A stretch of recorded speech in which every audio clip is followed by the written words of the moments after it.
Summer holidays vandachu, நம்ம GT Holidays vandachu. GT Holidays, South India's #1 travel brand. SA Engineering College, an autonomous institution. Counseling code 1114. For more details, saec.ac.in. இப்போ நடந்துகிட்டு இருக்கக்கூடிய அரசியல் நிகழ்வுகளை பார்க்கும்போது இந்த கொள்கை அப்படின்றதெல்லாம் ஒரு பெரிய பிரச்சனையாக இருக்காது. கண்டிப்பாக ஒரு பிரச்சனை இல்லை. கொள்கை எதிரி, அரசியல் எதிரி அப்படின்றதெல்லாம் அரசியலில் கிடையாது. இப்போ விஜய், அதிமுக, பாஜக அந்த அணியில் கூட்டணியில் சேர்ந்தால் என்ன ஆகும் அப்படின்னா, அதிமுக பாஜக அலையன்ஸ் இருக்குது பார்த்தீங்களா, அது இப்போ இருக்கக்கூடிய அந்த என்டிஏ அலையன்ஸ், மற்ற பாமக அவங்க எல்லாம் வந்தாங்கனாலே அதுவே ஒரு வெரி ஸ்ட்ராங் அலையன்ஸாக இருக்கும். விஜய் வராமலே வெரி ஸ்ட்ராங் அலையன்ஸாக இருக்கும். ஆனால் ஆட்சி மாற்றத்துக்கான அலையன்ஸாக இருக்குமா, மாறுமா மாறாதா அப்படின்றதுல தான் இங்கே விஜய் வர்றாரு, சீமான் வர்றாரு. முடுக்கி விட்டுருக்கிறாரு பார்த்தீங்களா அவருடைய செயல்பாடுகள், விஜயனுடைய செயல்பாடு. அதுக்கு ரெண்டு சைடில் பாசிட்டிவாகவும் ரெஸ்பான்ஸ் இருக்குது, நெகட்டிவாகவும் ரியாக்ஷன் இருக்குது. இப்போ அதனால அடுத்தடுத்து அவர் செய்ய போகிற செயல்பாடுகள் எந்த அளவிற்கு பாசிட்டிவான ஒரு அப்ரோச்சில் அது மக்களை ஈர்க்க போகுது அப்படின்றது முக்கியம். தாவிகா ஆர்கனைஸ் பண்ணுற நிகழ்ச்சிகள் எல்லாத்தையும் நம்ம பார்த்தோம்னா, இந்த உச்சபட்சத்தில் இருக்கக்கூடிய நடிகர் விஜய் அரசியலில் உச்சபட்ச தலைவராக உருமாறுவதற்கு அந்த டிரான்ஸ்ஃபர்மேஷன் ப்ராசஸ் நடந்துக்கிட்டு இருக்கு. அந்த டிரான்ஸ்ஃபர்மேஷன் ப்ராசஸுக்கு உதவியாக தான் இந்த நிகழ்வுகள்லாம் நடக்குது. ஆனால் இதில் என்ன ஆகுதுன்னா, இந்த நிகழ்வுகள் எல்லாத்துலேயுமே என்டிஏல ஏடிஎம்கே போனதும் இருதுருவ அரசியல் மறுபடியும் தான். ஃபேக்டர்ஸ் வந்து ரெண்டு ஃபேக்டர் தான், என்டிஏ வர்சஸ் இந்தியா தான். ஸோ விஜய் சீமான்லாம் வாக்கு சதவீதத்தை வச்சுப்பாங்களே தவிர சேஞ்ச் ஓவராக இருக்க மாட்டாங்க, ஆட்சி மாற்றத்துக்கான ஒரு வாய்ப்பு உருவாக்க மாட்டாங்கன்னு சொல்லப்படுது. அந்த இடத்துல கேட்குறேன், என்டிஏ வர்சஸ் இந்தியான்னு இருக்கிற இடத்துல விஜய் சீமான் தனித்தனியாக தான் நிற்கிறாங்கன்னா யாருக்கு சாதகமாக இருக்கும், என்டிஏக்கா இந்தியாக்கா? ரசிகர்களாக இருக்கக்கூடிய விஜயனுடைய ஃபாலோ, அவரை பின்பற்றக்கூடியவங்க அந்த கூட்டமாக வர்றாங்க பார்த்தீங்களா, அந்த மாபாக இருக்கிறாங்க. அவங்க க்ரௌட் ஆகி, அவங்க மாஸ் ஆடியன்ஸ் ஆகி, அவங்க பார்ட்டி மெம்பர் ஆகி, கேடர் ஆகி, அந்த ஒரு பெரிய ப்ராசஸ் இருக்கு. ஏன் சார் மாபுன்றீங்க? கோயம்புத்தூர்லேயும் மதுரையிலையும் கூட்டது மாபா? கண்டிப்பாக மா. அவங்க தொண்டர்கள் இல்லையா? இல்லை, தொண்டர்கள் இல்லை. ஏன்னா அதை தான் சொல்கிறேன். அவர் மதுரையில் ஏர்போர்ட்டுக்கு போனாரா, பிளேன்லேருந்து எப்படி இறங்கினாரு, ஜம்ப் பண்ணாரு. எதுக்குங்க அதை பண்ணீங்க? ஏன் சார் சொல்கிறேன், ஜாலியாக இருக்காரு. அதான் ஜாலி. அதை தான் சொல்கிறேன். அவர் இன்னும் இந்த லீடர் அந்த மோல்டுக்குள்ளே இன்னும் வரல. அந்த ஜாலியான லீடர் தான் இருக்கட்டுமே. ஜாலியான லீடருங்க. அப்புறம் இவர் அந்த பிளேன்லேருந்து இப்படி தவறாரு, இவன் கீழே இருந்துட்டு வேன் மேலே தவறான். அது எப்படி நீங்கள் குறை சொல்லுவீங்க? அப்புறம் இவர் இதுக்கு இது இப்போ அறிக்கையெல்லாம் விடுறாரு. இன்னமும் நீங்கள் ஏன்னா உங்களுக்கான களம் பெரிதாக இருக்குது. ரசிகர்களையும் தாண்டி மக்கள் உங்களை பார்த்துக்கிட்டு இருக்கிறாங்க. நீங்கள் திரும்பவும் போய் இந்த சின்ன பசங்களவே டீனேஜர்ஸ் மாதிரி அவங்க தான் உனக்கு ஓட்டு போட போகிறாங்க, அவங்க ஓட்டு மட்டும் வந்தால் என்ன பண்ணுவீங்க? உலக தமிழர்கள் அனைவருக்கும் வணக்கம். இன்றைய சிறப்பு நேர்காணலில் நம்மோடு இருக்கக்கூடியவர் மக்கள் ஆய்வகத்தின் இயக்குனர் பேராசிரியர் ஃபாதர் ராஜநாயகம். வணக்கம் ஃபாதர். வணக்கம். விஜய் அவர்களுடைய பொலிட்டிக்கல் என்ட்ரி ரொம்ப முக்கியமான விஷயமா இருந்துச்சு. ஒரு வருஷமாக அமைதியாக இருந்தாங்க. 2024 எலெக்ஷன் கூட அவங்க சந்திக்கலை. ஆனால் அதே நேரம் இப்போ 26 எலெக்ஷனுக்கான அந்த பணிகள்லாம் மாநாடு தொடங்கி கடந்த ஒரு 5-6 மாதங்களாக வேகம் எடுத்துக்கிட்டு இருக்காங்க. விமர்சனங்கள் இருக்குது, இன்னுமே வெளியே வரல, போதலை அப்படின்னு. இப்போ சமீபமாக 2 ஊர்களுக்கு விஜய், ஒன்று பொலிட்டிக்கல் நிகழ்வுக்கே போயிருந்தார், பூத் கமிட்டி மாநாடு, மண்டல மாநாடு நடத்தி கோயம்புத்தூருக்கு. இன்னொன்று மதுரைக்கு ஷூட்டிங்க்கு போகிறக்காக அந்த வழியாக போகும்போது அவருக்கு கிடைத்த வரவேற்பு, என்ன இவ்வளோ இளைஞர் கூட்டம் வந்திருக்கு அப்படின்னுலாம் இருந்துச்சு. இது இந்த பக்கம் நடந்துகிட்ருக்கிற அதே நேரம் இன்னொரு பக்கம் கூட்டணி, ஏடிஎம்கே விஜய் கூட்டணி அமையும், பாஜக அதிமுக கூட்டணிக்குள்ளே விஜய் போகிறதுக்கான வாய்ப்புகள் இருக்குது.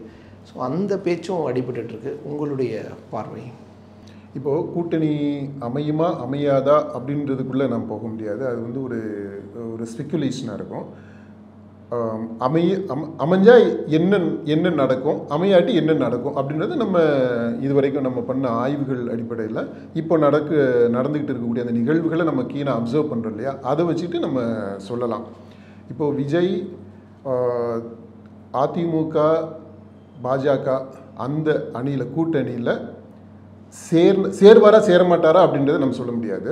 அது அவங்க தீர்மானிக்கணும். சேர்ந்தால் என்ன ஆகும் அப்படின்னா, இப்போ நடந்துக்கிட்டு இருக்கக்கூடிய அரசியல் நிகழ்வுகளை பார்க்கும்போது இந்த கொள்கை அப்படின்றதெல்லாம் ஒரு பெரிய பிரச்சனையாக இருக்காது.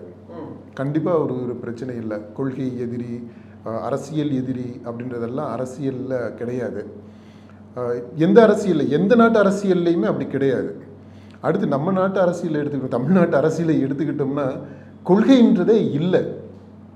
எந்த கட்சிக்குமே கொள்கைன்னு ஒன்று சொல்லலாம், ஆனால் அந்த கொள்கையில் எந்த கட்சியும் உறுதியாக இருந்ததே இல்லை, இருந்த வரலாறே இல்லை.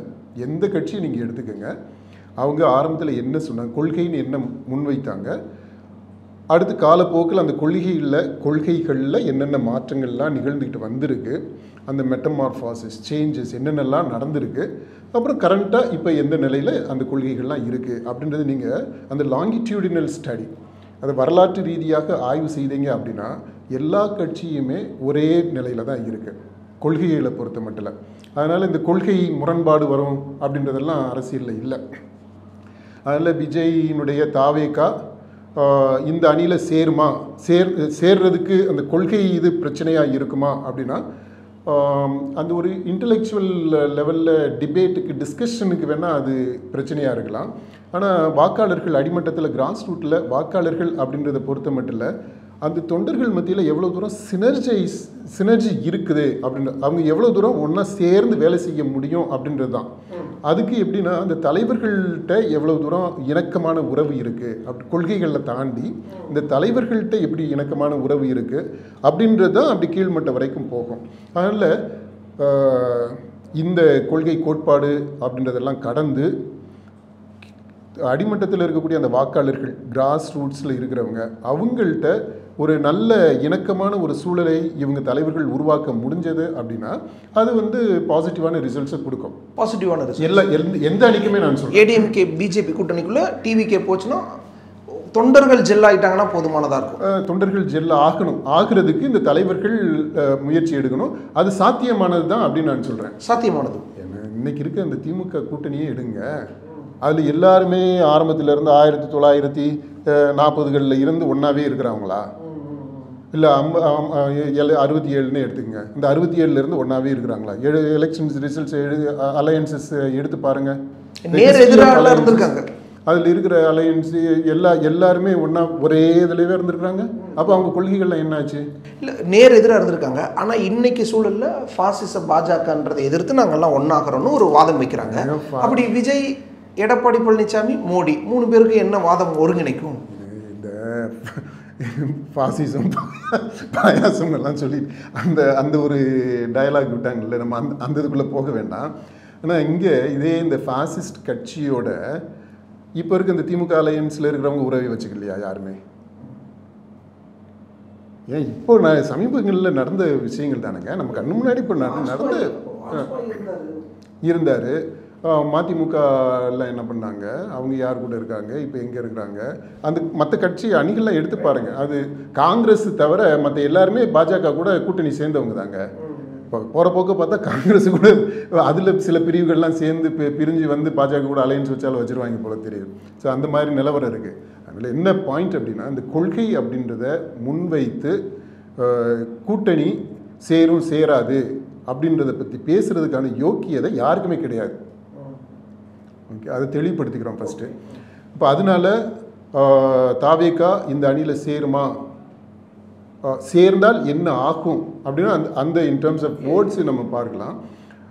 ஒன்று இந்த அந்த அடிமட்டத்து தொண்டர்கள் மத்தியில் இணக்கம் சொன்ன பார்த்தீங்களா, அந்த இணக்கம் உருவாவதற்கு கொஞ்சம் டைம் எடுக்கும். அதை கொஞ்சம் ஸ்ட்ராட்டஜிக்காக அவங்க பிளான் பண்ணணும். இப்போது அதிமுகவுக்கும் பாஜகவுக்கும் இடையில் தலைவர்கள் மத்தியில் ஒரு இணக்கமான ஒரு சூழல் இருக்குது. அதை இன்னும் கொஞ்சம் வலுப்படுத்துறதுக்கான முயற்சிகள் எடுத்துக்கிட்டு இருக்கிறாங்க, அதை நம்ம பார்க்குறோம். இப்போ அதே இது கீழே தொண்டர்கள் மத்தியிலையும் வரணும்.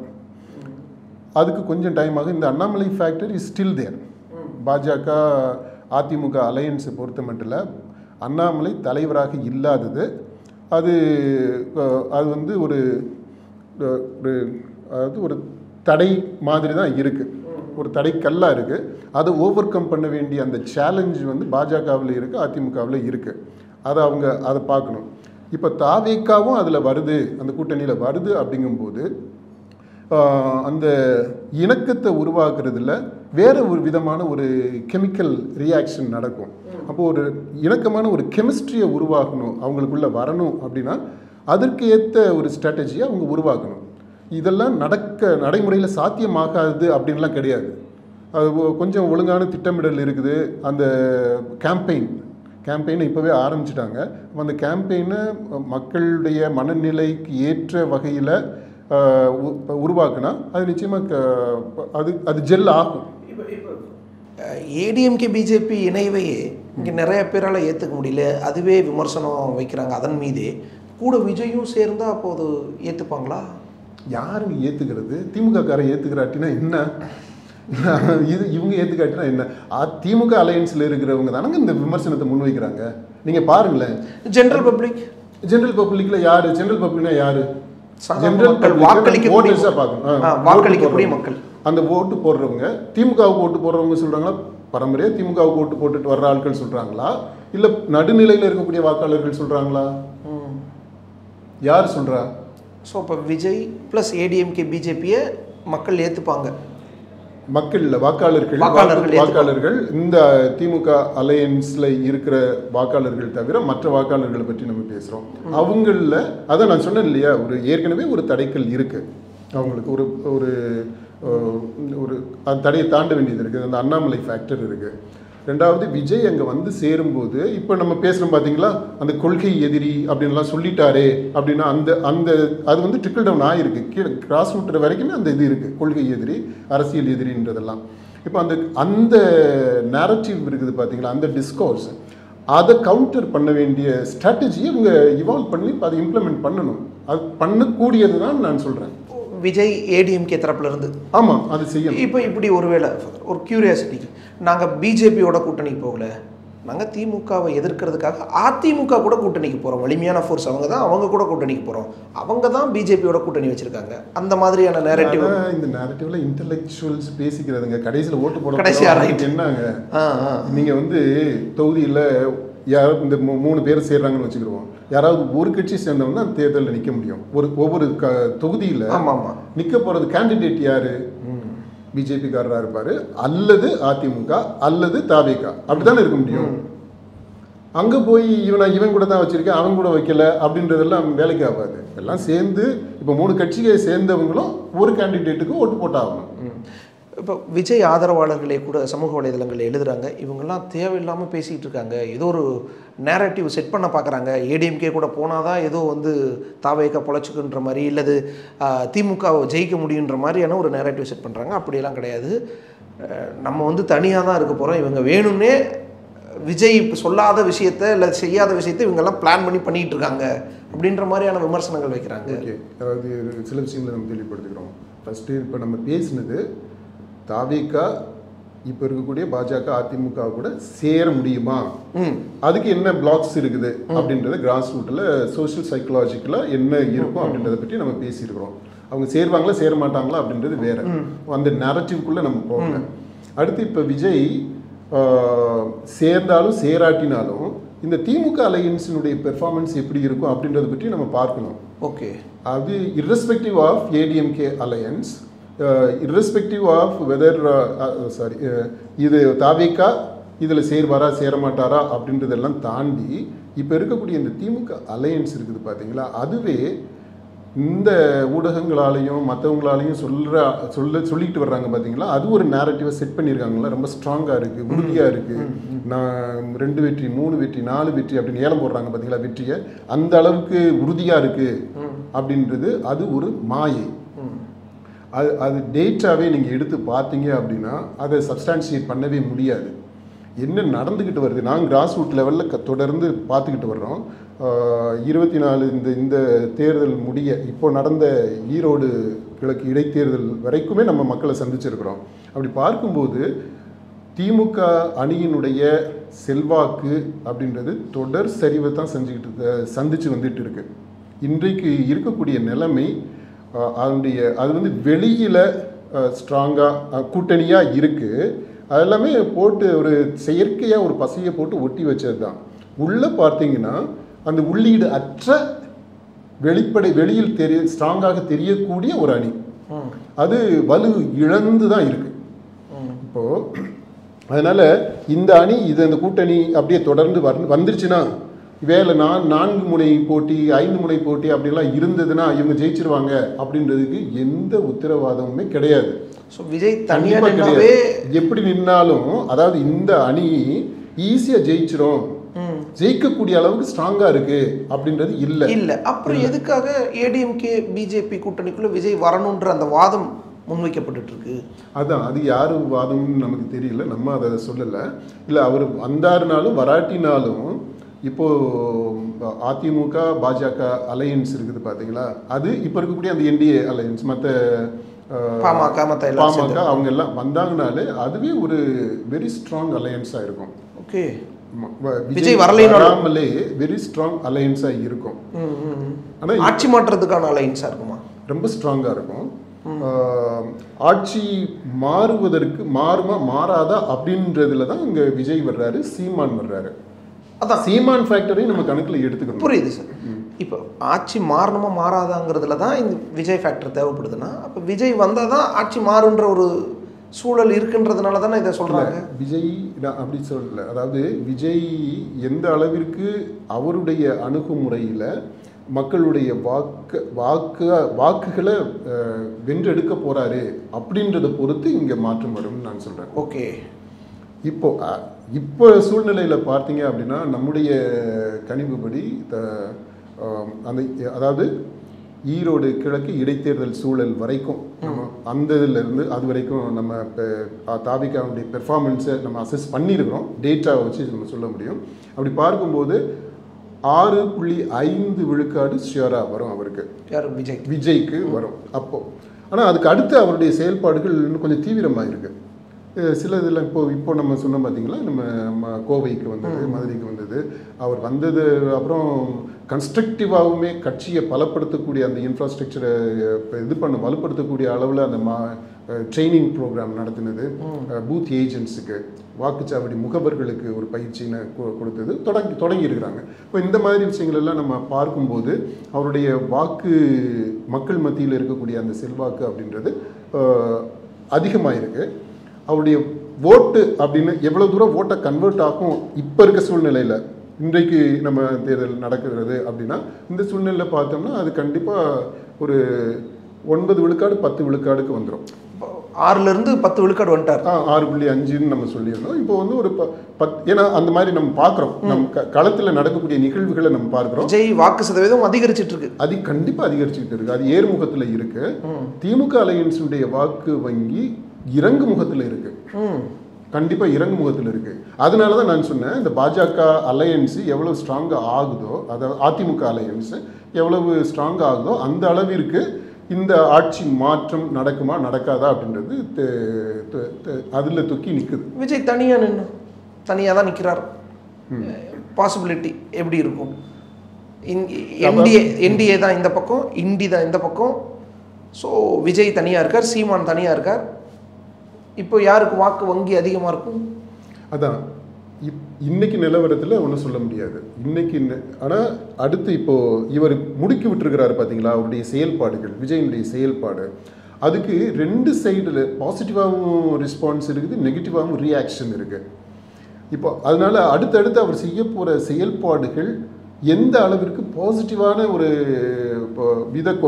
அப்ரோச்சில் அது மக்களை ஈர்க்க போகுது அப்படின்றது முக்கியம்.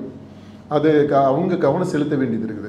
அப்படி ஒரு மக்களை பாசிட்டிவாக அவருடைய இமேஜ் இருக்குது பார்த்தீங்களா, அதை எவ்வளோ தூரம் மக்கள்கிட்ட அரசியல் இமேஜுக்கு கொண்டு போய், அது கொஞ்சம் எக்ஸ்பிளைன் பண்ணுறாங்க. விஜய்க்கு இப்போ இருக்கக்கூடியது வந்து அரசியலில் உச்ச நடிகர்னு அவர் சொல்லியிருக்காரு. அந்த டேர்ம் உச்சத்தில் இருக்கக்கூடிய ஒரு நடிகர் சினிமாவில். இப்போது இந்த உச்சத்தில் இருக்கக்கூடிய நடிகர் இந்த பக்கம் அரசியலில் அரசியல் தலைவராக வரணும். இது 2 காரிலேட் ஆகலை. இன்னைக்கு நிலவரத்தில் உச்சத்தில் இருக்கக்கூடிய நடிகர் விஜய் அரசியலில் உச்சத்தில் இருக்கக்கூடிய தலைவராக இல்லை. இது இஸ் எ ஃபேக்ட். ஆனால் என்னென்னா இப்போ நடக்கக்கூடிய நிகழ்வுகள் எல்லாம், அது கோயம்புத்தூராக இருக்கட்டும், மதுரையிலையாக இருக்கட்டும், இந்த சோ கால்டு அப்பேரண்ட் ஸ்பான்டேனியஸ் க்ரௌடுன்னு சொல்கிறோம் பார்த்தீங்களா, அதில் எனக்கு மாறுபட்ட கருத்து இருக்குது. ஸோ அந்த க்ரௌடு இந்த மாதிரி இதெல்லாம் என்னன்னா, தொடர்ந்து நடக்கக்கூடிய நிகழ்வுகள் எல்லாம் பார்த்தீங்கன்னா, அதாவது தாவிகா ஆர்கனைஸ் பண்ணுற நிகழ்ச்சிகள் எல்லாத்தையும் நம்ம பார்த்தோம்னா, இந்த உச்சபட்சத்தில் இருக்கக்கூடிய நடிகர் விஜய் அரசியலில் உச்சபட்ச தலைவராக உருமாறுவதற்கு டிரான்ஸ்ஃபர்மேஷன், அந்த டிரான்ஸ்ஃபர்மேஷன் ப்ராசஸ் நடந்துக்கிட்டு இருக்கு. அந்த டிரான்ஸ்ஃபர்மேஷன் ப்ராசஸுக்கு உதவியாகத்தான் இந்த நிகழ்வுகள்லாம் நடக்குது. Right, okay. ஆனால் இதில் என்ன ஆகுதுன்னா, இந்த நிகழ்வுகள் எல்லாத்துலேயுமே ரெண்டு சைடும் எஃபெக்ட் இருக்குது, பாசிட்டிவ் நெகட்டிவ் ரெண்டு எஃபெக்ட்டுமே இருக்குது. அப்போது இவங்க என்ன பண்ணணும், அடுத்தடுத்து அவங்க ஸ்ட்ராட்டஜிஸ் ஒர்க் அவுட் பண்ணும்போது இந்த நெகட்டிவ் இம்பேக்டை குறைச்சி அதை டோன் டவுன் பண்ணி அதை வராமல் எவ்வளோ தூரம் தவிர்க்க முடியுமோ அதை ப்ரியம்ப்ட் பண்ணிவிட்டு இந்த பாசிட்டிவான இம்பேக்ட் வர்றது மாதிரியான ஸ்ட்ராட்டஜிஸை அவங்க இவால்வ் பண்ணணும். இப்போ அதெல்லாம் அவங்க ஸ்ட்ராட்டஜிஸ் நிறைய பேர் ஹையர் பண்ணி வச்சுருக்கிறாங்க. அவங்களுக்குள்ள ஒன்றும் சண்டை போட்டுக்கிட்டு இருக்காங்களா என்னன்னு தெரியல. ஏதோ சரி உருப்படியாக அது ஸ்ட்ராட்டஜிஸ் இந்த ஆங்கிளில் உருவாக்குனாங்கன்னா அது வெற்றிகரமாக செயல்படுத்தப்படும் போது அதனுடைய வாக்கு வங்கி எங்கே போகும், பெர்சன்டேஜ் எங்கே போகும் அப்படின்றது நமக்கு சொல்ல முடியாது, இப்போ கணிக்க முடியாது. ஏன்னா எவ்ரிதிங் டிபெண்ட்ஸ் ஆன் இவங்க எப்படி இந்த அணுகுமுறையை கொண்டு போக போகிறாங்கன்றதை பொறுத்து இருக்குது. இப்போ சீமானுடைய அணுகுமுறை நமக்கு ஓரளவுக்கு தெளிவாக தெரியும். அவருடைய அணுகுமுறை எப்படி இருக்கும், அவருடைய லாங்குவேஜ் என்னவாக இருக்கும், அவருடைய அப்பீல் என்ன, அவருடைய கரிஸ்மா என்ன அப்படின்றதெல்லாம் அரசியல் தலைவராக நமக்கு கணிக்க முடியுது. ஆனால் விஜய் இந்த டிரான்ஸ்ஃபர்மேஷன் ப்ராசஸில் இருக்கிறார். ஓகே, அவர் இன்னும் அரசியல் தலைவராக. Right sir. இப்போ அவர் இந்த கூட்டணிக்குள்ளே வரல, என்டிஏக்குள்ளே வரல, தனியாக தான் இருக்காருன்னு வச்சுப்போம். சீமான் இருக்காரு. இப்போ என்டிஏ வர்சஸ் இந்தியா, இப்போ என்டிஏல ஏடிஎம்கே போனதும் இருதுருவ அரசியல் மறுபடியும் தான். ஃபேக்டர்ஸ் ரெண்டு ஃபேக்டர் தான், என்டிஏ வர்சஸ் இந்தியா தான்.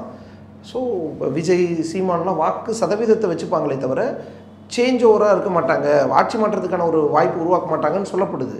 அந்த இடத்துல கேட்குறேன், என்டிஏ வர்சஸ் இந்தியான்னு இருக்கிற இடத்துல விஜய் சீமான் தனித்தனியாக தான் நிற்கிறாங்கன்னா இது யாருக்கு சாதகமாக இருக்கும், என்டிஏக்கா இந்தியாக்கா? யாருக்குமே சாதகமாக இருக்காது, யாருக்குமே சாதகமாக இருக்காது. அதான் நான் சொல்ல வர்றேன். ஏன்னா இது எவ்வளவு தூரம் தீவிரமாக இந்த செயல்பாடுகள் இருக்க போகுது, விஜயுடைய செயல்பாடுகள் கண்டிப்பாக அது ஒரு முக்கியமான ஃபேக்டருங்க. நம்ம ஏற்றுக்கிட்டாலும் ஏற்றுக்காட்டினாலும் அந்த செயல்பாடு எந்த திசையில் இருக்கணும், என்ன மாதிரி மக்களை அணுகணும் அப்படின்றத பற்றி நான் சொன்னேன் இல்லையா. ஸோ அந்த திசையில் போகணும். இந்த டிரான்ஸ்ஃபர்மேஷன் ஆஃப் இந்த உச்ச நடிகர் விஜய் உச்சத்தில் இருக்கக்கூடிய அரசியலில் பொலிட்டிக்கல் லீடர் அதில் உச்சத்துக்கு வரணும். அந்த ப்ராசஸ் எவ்வளவு தூரம் இஃபெக்டிவாக நடக்க போகுதுன்றது ஒன்று இருக்குது. ஏன்னா இந்த ப்ராசஸ் ஆஃப் டிரான்ஸ்ஃபர்மேஷனை பொறுத்து தான் ரசிகர்களாக இருக்கக்கூடிய விஜயினுடைய அவரை பின்பற்றக்கூடியவங்க இந்த கூட்டமாக வர்றாங்க பார்த்தீங்களா, அந்த மாபாக இருக்கிறாங்க. அவங்க க்ரௌட் ஆகி, அவங்க மாஸ் ஆடியன்ஸ் ஆகி, அவங்க பார்ட்டி மெம்பர் ஆகி, கேடர் ஆகி அந்த ஒரு பெரிய ப்ராசஸ் இருக்கு. ஏன் சார் மாபுன்றீங்க? கோயம்புத்தூர்லேயும் மதுரையிலையும் கூட்டது மாபா? கண்டிப்பாக அவங்க தொண்டர்கள் இல்லையா? இல்லை, தொண்டர்கள் இல்லை. ஏன்னா அதுதான் சொல்கிறேன், அது தொண்டர்கள் ஆகணும். தொண்டர்கள் ஆகிறது எப்போ இருக்குதுன்னா, விஜய் ஸ்டாராக இருக்கிறார் இல்லையா, அவர் லீடர் ஆகணும், அரசியல் தலைவர் ஆகணும். இந்த அரசியல் தலைவராகிற அந்த process transformation should happen. This is a transition. இங்கே டக்குன்னு அப்படி மாறிக்கிறது இல்லை, அது உருமாற்றம், டிரான்ஸ்ஃபர்மேஷன். விஜய் டிரான்ஸ்ஃபார்ம் ஆகணும். இப்போ ஒரு சின்ன உதாரணம் பாருங்களேன். அவர் மதுரையில் ஏர்போர்ட்டுக்கு போனாரா, அவர் பிளேன்லேருந்து எப்படி இறங்கினாரு? ஜம்ப் பண்ணாரு. எதுக்குங்க அதை பண்ணீங்க? ஏன் சார் சொல்கிறேன், ஜாலியாக இருக்காரு. அதான் ஜாலி. அதை தான் சொல்கிறேன். அவர் இன்னும் இந்த லீடர் அந்த மோல்டுக்குள்ளே இன்னும் வரல. அந்த ஜாலியான லீடர் தான் இருக்கட்டுமே. ஜாலியான லீடருங்க. அப்புறம் இவர் அங்கே பிளேன்லேருந்து இப்படி தவறாரு, இவன் கீழே இருந்துட்டு வேன் மேலே தவறான். அது எப்படி நீங்கள் குறை சொல்லுவீங்க? அப்புறம் இவர் எதுக்கு இந்த இது அறிக்கையெல்லாம் விடுறாரு? அப்புறம் எதுக்கு ப்ரெஸ்ஸை பார்த்து ப்ரெஸ்ஸாகவே ஒரு லவுட் ஸ்பீக்கர் மாதிரி தான் அவர் யூஸ் பண்ணிக்கிறாரு. ஃபஸ்ட்டு அவருடைய ப்ரெஸ் மீட் நீங்கள் பார்த்தீங்கன்னா தெரியும், ப்ரெஸ்ஸுக்கு எதுவுமே சொல்லலை, அவர் ப்ரெஸ்ஸவே அட்ரஸ் பண்ணலை. அங்கே இருந்த மைக் மூலமாக அவருடைய தொண்டர்களுக்கு தான், அவங்களுக்கு தான் சொல்கிறார். ப்ரெஸ்ஸை நான் இன்னொரு நாள் சந்திக்கிறேன், இப்போதைக்கு 1 ஹவரில் மதுரை போகிறேன், யாரும் பின்னாடி வராதிங்க அப்படின்ற. அது யாருக்கு சொல்கிறார்? பின்னாடி வராது, தொண்டர்களுக்கு தான் சொல்கிறார். அதனால் it is not a press meet. ஒரு மைக் செட்டு வச்சது மாதிரி அவருக்கு அது ஆம்பிளிஃபிகேஷன் ஆஃப் ஹிஸ் மெசேஜ் அது நடந்திருக்கு. சரியா இருக்கும். இப்போ அந்த இதுதான் சொல்கிறேன், இவர் எவ்வளவு தூரம் எஃபெக்டிவாக இந்த ப்ராசஸில் அவர் மாறுறாரு அப்படின்றத he has to communicate to his அந்த கீழே அடிமட்டத்தில் ரசிகர்களாக இருக்கக்கூடிய தொண்டர்களாக ஆகிக்கிட்டு இருக்கக்கூடிய அவங்களுக்கு இந்த செய்தியை கடத்தணும் அவர். இது எவ்வளவு தூரம் திறம்பட விரைவாக இந்த இது நடக்குதோ அந்த அளவிற்கு இந்த இருக்குல்லையா இந்த வாரியர்ஸ், விர்ச்சுவல் வாரியர்ஸ், அவர் நிறைய அந்த மெட்டஃபர்ஸ் எல்லாம் பயன்படுத்தினார். ஸோ அவங்கள எல்லாருமே கேடர்ஸாக வருவாங்க, கட்சி உறுப்பினர்களாக வருவாங்க, கமிட்டடாக அதுக்கு ஒரு கன்விக்ஷனோட தலைவருக்காக அப்படின்ட்டு ஒரு அரசியல் கட்சியினுடைய உறுப்பினர்களாக வருவாங்க. அப்படி வரும்போது ஆட்டோமேட்டிக்காக மற்றவங்களும் இவங்களோட இணையறதுக்கு வருவாங்க. ஸோ அந்த மாதிரி தான் ஓட்டை வந்து நீங்கள் அப்படியே இது இது வந்து ஆகர்ஷித்து கொண்டு வர முடியும், ஈர்த்து கொண்டு வரணும். ஸோ அது எங்கே it very much depends on how he is going to transform himself. Okay, அது டிரான்ஸ்ஃபர்மேஷன் நடக்கிறது வெளியில் தெரியணும், அவருடைய ரசிகர்களுக்கு அல்லது இந்த தொண்டர்களாகிக்கிட்டு இருக்கக்கூடிய அவங்களுக்கு இது தெரியணும். அப்படி தெரியும் போது ஆட்டோமேட்டிக்காக மக்கள் இன்றைக்கு தமிழக மக்கள் நம்ம பார்த்ததில்ல, தமிழ்நாடு முழுக்கவே எல்லா வயதினர் மத்தியிலையும் எல்லா வேலைகள் செய்யக்கூடியவங்கள்ட்டையும் in terms of occupation, religion, sex, education, எந்த வேரியபிளை நீங்கள் எடுத்துக்கிட்டாங்கனாலும் ரூரல், அர்பன், அது எல்லா இடத்துலையுமே இதுவரைக்குமான இப்போ நடந்துக்கிட்டு இருக்கக்கூடிய இந்த அரசியல் மேலே கொஞ்சம் ஏமாற்றம் எல்லார்ட்டையுமே இருக்குது. ஒரு சில இடங்களில் வெறுப்பு இருக்குது, விரக்தி இருக்குது. நான் வந்து எல்லா கட்சியையும் உள்ளடக்கி சொல்கிறேன், ஆளுங்கட்சியில் இருக்கிறவங்களுக்குமே ஏமாற்றம் இருக்குது. ஓகே, பொதுவாக இது பரவலான உணர்வு. இப்போது இந்த சூழ்நிலையில் தான் சரி புதுசாக ஒரு ஆள் வந்தால் ஒரு வாய்ப்பு கொடுக்கலாமே அப்படின்ற அந்த ஒரு எண்ணம் இருக்குது. இப்போ இந்த இடத்துல தான் விஜய் வர்றாரு. இது வந்து அந்த 30%ல் இந்த கணக்கு போட்டு சொல்லுவாங்க தெரியுமா, நீங்கள் எல்லாம் சொல்லுவீங்க தெரியுமா, இவங்களுக்கு இவ்வளவு இருக்குது, இவங்களுக்கு இவ்வளவு இருக்குது, மீதம் இருக்கிறது தான், இதுக்குள்ளே தான் விஜய் சண்டை போடுறாரு, இவர் சண்டை போடுறாரு அப்படின்னு. அப்படி இல்லை, இந்த உணர்வு எல்லார்ட்டையும் 100%லையுமே இருக்குது. ஓகே, ஸோ அதில் இப்போ விஜய் வந்தால் சரி ஒரு வாய்ப்பு கொடுக்கலாமே அப்படின்ற ஒரு எண்ணம் இருக்குது. இப்போ விஜய் இல்லாமல் இவரை விட சிறப்பாக இன்னும் மோர் பாப்புலராக இருக்கக்கூடிய ஒருத்தர், இன்னும் இவரை விட வித்தியாசமாக களத்தில் இறங்கி செயல்படக்கூடியவர் இன்னொருத்தர் வர்றாரு அப்படின்னா அவர் பக்கமும் கவனம் போகிறதுக்கான வாய்ப்புகள் இருக்குது. இன்றைக்கி நிலவரத்தில் இப்போதைக்கு விஜய் தான் இந்த most glamorous, most romantic, most popular star. அந்த முகம் எல்லாருக்கும் தெரிஞ்ச முகம், ஜெனரேஷன் ஆல்ஃபா வரைக்குமே ஃபெமிலியரான முகம் அது. ஓகே, அப்போ அதனால் இன்றைக்கி மக்கள்கிட்ட சரி இவருக்கு ஒரு வாய்ப்பு கொடுப்போமே அப்படின்ற எண்ணம் இருக்குது. இது நான் சொன்ன யூத்துக்கு மட்டும் இல்லை, நீங்கள் வந்து அதான் அந்த க்ரௌடை காட்டி அதை மட்டுமே யூத்து புறம் பின்னாடி இருக்கான்னு சொல்கிறது விஜயினுடைய அந்த ஆற்றலை குறுக்கிறதுக்கான ஒரு இன்னொரு நேரட்டிவோ அப்படின்னு நான் யோசிக்கிறேன். ஏன்னா நம்முடைய ஆய்வில் தொடர்ந்து எப்படியும் இந்த 4-5 ஆண்டுகளாக 2021 தேர்தல் சூழலில் இருந்து நம்ம பார்த்துக்கிட்டு வர்றோம்.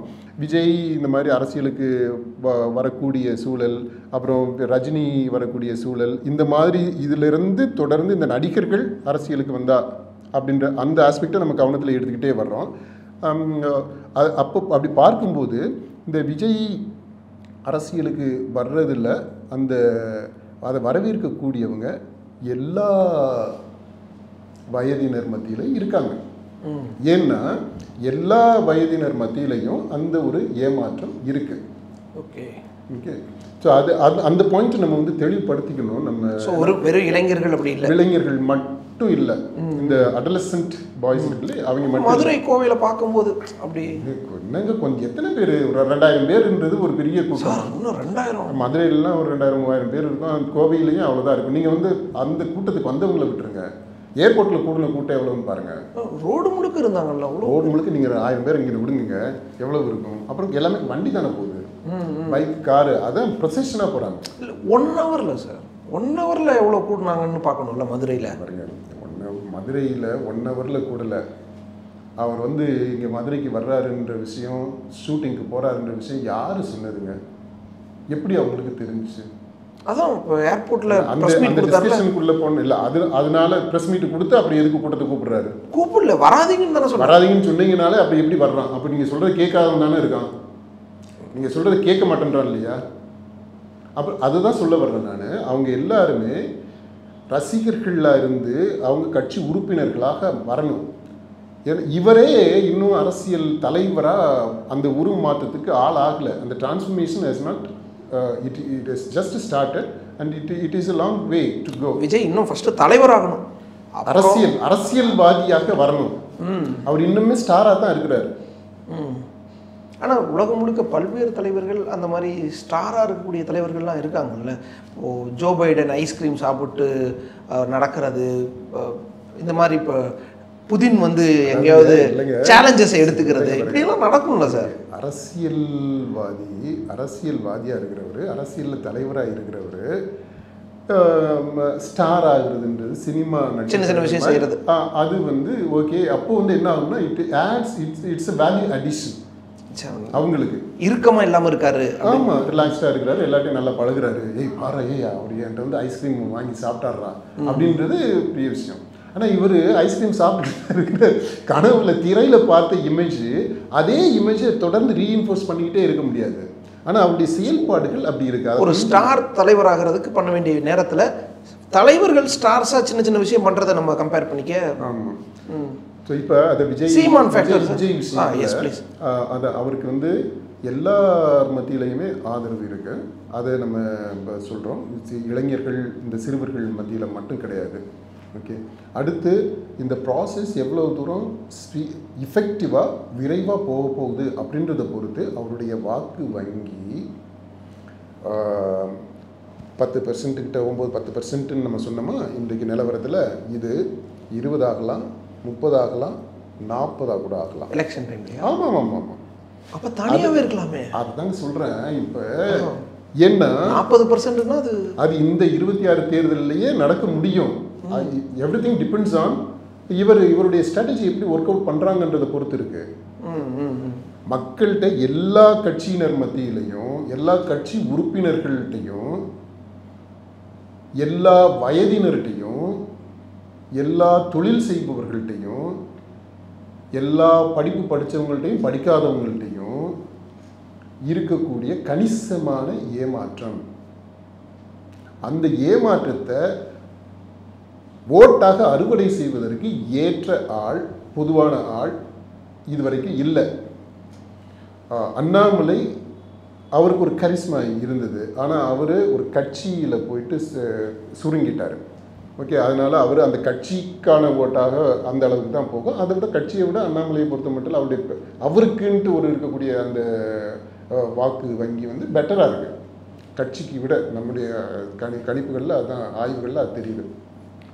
இந்த பக்கம் அப்போ அந்த இதில் தான் இப்போ இவர் விஜய் மட்டும்தான் வர்றார் இன்றைக்கி. அதனால தான் நான் சொல்கிறேன், இந்த விஜய் எவ்வளோ தூரம் இந்த இதில் செயல்பாடுகள், அவருடைய செயல்பாடுகள் இருக்குன்றதை பொறுத்து அந்த முடிவு இருக்கும். அதை பொறுத்து தான் இன்னும் 10 மாதம் இருக்குது. இந்த 10 மாதத்தில் எப்படி இருக்குன்றதை பொறுத்து. அவர் இங்கேயே இடையிலே சுணங்கி போயிட்டார் அப்படின்னா திரும்ப இந்த 2 கட்சிகளுக்கு இடையில போட்டியாக இருக்கும், 2 அணிகளுக்கு இடையில போட்டி, திமுக அதிமுக அணி அப்படின்னு இருக்கும். அது மாதிரி ஆக முடியும். அப்படி இல்லாமல் 3 முனை போட்டி, தீவிரமான 3 முனை போட்டி, அதாவது 3 முனை போட்டி அப்படின்னா ஈக்குவலாக ஓட்டு பிரியக்கூடியதாக, அப்படி அந்த மாதிரி ஆக முடியும். ஓகே, இந்த கான்டெக்ஸ்ட், அப்படி ஒரு கான்டெக்ஸ்ட் வர்றது டிபெண்ட்ஸ் ஆன் விஜய். அவர் எவ்வளவு தூரம் இந்த டிரான்ஸ்ஃபர்மேஷன் நான் சொன்னேன் பார்த்தீங்களா, from star actor to star politician, அது எப்படி மாற போகிறாருன்றதை பொறுத்து இருக்குது.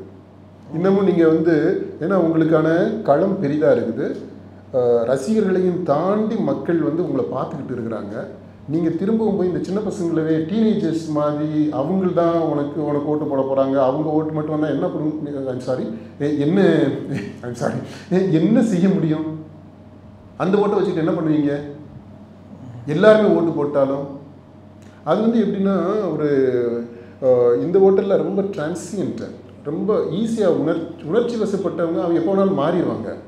இது நிலையானது கிடையாது. இது 10 மாதம் தாக்கு பிடிக்கிறதுன்றதே சிரமம் தான். ஆனால் உங்களுக்கு எல்லாருமே பார்த்துக்கிட்டு இருக்கிறாங்க. அவங்களுக்கான தலைவராக இவர் வரணும். அதனால தான் நான் சொன்னேன், அந்த பிளேன்லேருந்து குதிக்கிறார் பார்த்தீங்களா, இட்ஸ் ஓகே. ஆனால் அவர் வந்து ஸ்டாலின் அந்த மாதிரி ஜம்ப் பண்ணுறாருன்னு வச்சிங்களேன், that will have a different message. Edappadi இப்போ பார்த்துட்டு குதிக்கிறார், அது வேற மெசேஜாக இருக்கும். Vijay should not have done that. அந்த ஏன்னா நிறைய பெரிய களம் அவருக்கு. சார் இதுக்கிடையில் விஜய் ப்ளஸ் சீமான் வேற பேசுறாங்க. சீமான் ஃபேக்டர் எப்படி இருக்க போகுது? இந்த அணிக்கான வாய்ப்பு கூட இருக்குன்னு பார்க்கலாமா? இல்லை, அது எனக்கு நான் சேர மாட்டாங்களான்றது இதுக்குள்ளே போல. நம்ம இப்போ இவங்க 2 பேரும் சேர்ந்தா என்ன ஆகும் அப்படின்னு அதை பற்றி பேசலாம். இப்போ 2 பேர் சீமான் அவருடைய அரசியல் தெளிவாக இருக்குன்னு நான் சொன்னேன். அவர் அரசியல் தலைவராக அவர் எங்கே இருக்கிறாரு அப்படின்றது தெரியும். அவரை நம்ம ஓரளவுக்கு கணிக்க முடியும். ஸோ இன்னைக்கு இருக்கக்கூடிய சீமான் அவருடைய அந்த கட்சியினுடைய கொள்கைகளாக இருக்கக்கூடியது அதில் கொஞ்சம் தீவிரமாக தான் இருக்கிறாங்க. அந்த இறுக்கத்தோடு அவர் தொடர்ந்து போகிறாரு அப்படின்ற பட்சத்தில் அவருடைய வாக்கு அந்த இறுக்கம்னு நான் சொன்னேன், அந்த இறுக்கத்தோடு இருக்கிறது வரைக்கும் இந்த வாக்கு வங்கி அப்படி தான் இருக்கும். அதிகமாகிறதுக்கான சாத்தியங்கள் கம்மி. ஆனால் அவர் கொள்கையில் இப்போது சமீப காலங்களில் பார்க்கும்போது ஒரு இலக்கமான, அதாவது இலகி வர்றது மாதிரி தெரியுது. அந்த இறுக்கம் குறைகிறது மாதிரி இருக்கு. பிடிவாதமாக இருப்பார் பார்த்தீங்களா, இது வந்து தமிழ்நாடுனா இது இவங்களுக்கு தான், அவங்களுக்கு இல்லை, நீ பிழைக்கணும்னா பிழைக்கலாம், ஆளணும்னா ஆளலாம், அந்த மாதிரியான அந்த லாங்குவேஜ் இருக்குது பார்த்தீங்களா. ஸோ அதுலலாம் கொஞ்சம் மாற்றங்கள் தெரியுது. அவருடைய அணுகுமுறையில் வித்தியாசங்கள் இருக்குது. அந்த மாதிரி அந்த இலகி வருவது, கொள்கை இறுக்கத்தில் இழகு, கொள்கையை விட்டு கொடுக்கறது இல்லை. காம்ப்ரமைஸ் பற்றி சொல்லலை, காம்ப்ரமைஸ் பண்ண தேவையில்லை. ஆனால் அந்த ஒரு நெகிழ்வுத்தன்மை இருக்குல்ல, அந்த நெகிழ்வுத்தன்மையை நம்ம பார்க்க முடியுது அவருடைய செயல்பாடுகளில். இப்போ அந்த நெகிழ்வுத்தன்மை எங்கே போய் சேரும் அப்படின்றது நமக்கு தெரியல. அந்த நெகிழ்வு கொஞ்சம் அதிகமாக போகும்போது ரொம்ப நெகிழ்வாயிடுச்சு அப்படின்னா அதிமுக அணியில் கூட போய் சேரலாம். இல்லை அது வேறு எங்கேயும் போகலாம், இல்லை தனியாகவும் இருக்கலாம். நீங்கள் சொல்கிறது மாதிரி இங்கேயும் வந்து கூட சேரலாம். ஓகே, ஸோ அந்த ஃபேக்டர் நம்ம கணக்கில் எடுத்துக்கிறோம். விஜயை பற்றி நிறையவே நம்ம சொல்லிட்டோம், அதை நம்ம கணக்கில் எடுத்துக்கிறோம். இப்போது தாவேகாவும் நாம் தமிழரும் சேர்ந்தால் என்ன ஆகும் அப்படின்னா, இந்த ரெண்டுமே இன்னைக்கு சூழ்நிலையில் ஒரு அது எப்படின்னா, இந்த ஒரு கொதிக்குது, அது கொதிக்குது, நம்ம அரிசியை போட்டு அரிசி வேகணும் இல்லையா. சில சமயங்களில் அரிசி வேகாமல் கூட போயிடும். நம்ம எவ்வளோ தூரம் அந்த அடுப்பை எரிக்கிறோம், அந்த சூடு எவ்வளோ வருது அப்படின்றத பொறுத்து இருக்குது, எவ்வளோ நேரம் வச்சுருக்கிறோன்றதை பொறுத்து இருக்குது, எவ்வளோ தண்ணி ஊற்றிருக்கிறோம் அப்படின்றதெல்லாம் இருக்கு இல்லையா. ஸோ இந்த மாதிரி இது ரெண்டுமே இவங்க 2 பேரும் சேர்ந்தால் அவங்க 2 பேருடைய செயல்பாடுகள் இருக்குது பார்த்தீங்களா. விஜய்க்கு நம்ம சொன்னோம் அந்த டிரான்ஸ்ஃபர்மேஷன், இவருக்கு அந்த இழக்கம், அந்த நெகிழ்வு. இந்த இது ரெண்டும் சேரும்போது எந்த அளவிற்கு இவங்க போவாங்க, மக்கள்கிட்ட இந்த செய்தியை கொண்டு போய் சேர்க்குறாங்க அப்படின்றத பொறுத்து இந்த 2 பேருடைய அணியே உங்களுக்கு அந்த 3 முனை போட்டின்னு சொன்ன பார்த்தீங்கன்னா அது ரொம்ப டஃப் ஆக்கிடும். அப்போது யார் ஜெயிப்பாங்கன்றது இருக்கு. இந்த அணி ஜெயிக்கும், அந்த அணி ஜெயிக்கும்னு சொல்ல முடியாது. இந்த கட்சி இவ்வளவு இடங்கள் ஜெயிக்கும், இந்த கட்சி இத்தனை இடங்கள் ஜெயிக்கும், அப்படி தான் சொல்ல முடியும். அப்படின்னா ஆட்டோமேட்டிக்காக என்ன ஆயிரும்னா எந்த கட்சிக்கும் பெரும்பான்மை கிடைக்காது. அப்படிப்பட்ட ஒரு சூழல் வர்றதற்கான சாத்தியங்கள் இருக்குது. பட் எல்லாமே என்னென்னா இந்த 2 பேருடைய அணுகுமுறையை பொறுத்து இருக்கும். நன்றி ஃபாதர், உங்களுடைய நீங்கள் பகிர்ந்துருக்கிறதுல மிக்க நன்றி. சம்மர் ஹாலிடேஸ் வந்தாச்சு, நம்ம ஜிடி ஹாலிடேஸும் வந்தாச்சு.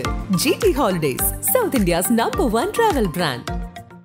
SA Engineering College, an autonomous institution. Counseling code 1114. For more details, saec.ac.in.